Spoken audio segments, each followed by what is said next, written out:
Communist Setu from Coimbatore. இப்போ ரொம்ப பேர் பார்த்திங்கன்னா பேக்கரி வச்சுருப்பாங்க. சில பேர் பேக்கரியில் வந்து டேபிள் சேர் இருக்கும், சில பேக்கரியில் டேபிள் சேர் இருக்காது.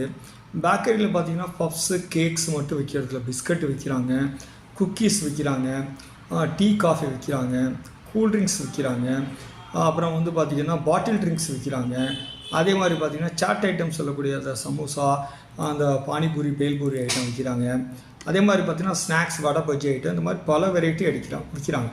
அப்போ வந்து பேக்கரிக்கு என்ன ரேட் ஆஃப் டேக்ஸ் போகிறதுக்கு பல குழப்பம் இருக்குது. இதுக்கு பார்த்திங்கன்னா நமக்கு வந்து ஆனரபிள் கமிஷனர் சர்க்குலர் இருக்குது. Circular number 164/20/2021 GST date. GST அதில் என்ன சொல்கிறாங்கன்னா பேக்கரிக்கு 5% ஐடிசி, 5% டேக்ஸ் வித்தவுட் ஐடிசி அப்படின்னு சொல்கிறாங்க. பேக்கரியை ரெஸ்டாரண்ட்டாக தான் பார்க்குறாங்க. சில நேரத்தில் பார்த்திங்கன்னா பேக்கரியில் டேபிள் சேர் போடாமல் இருக்கும். டேபிள் சேர் போட்டாலும் சரி போடலாம் சரி, ரெகுலர் ஆப்ஷனில் இருந்தால் 5% டேக்ஸு கலெக்ட் பண்ணிக்கலாம், ஐடிசி கிடையாது. சார் நான் காம்போஷனில் இருக்கேன் சார், அப்போ த்ரெஷோல்ட் லிமிட் என்ன? அதுக்கு 1.5 கோடி லிமிட். அதுக்கு ரேட் ஆஃப் டேக்ஸ் காம்போஷனுக்கு எடுக்கும்போது தான் பிரச்சனை ஸ்டார்ட் ஆகுது. நான் 5 போடுறதா 1 போடுறதா?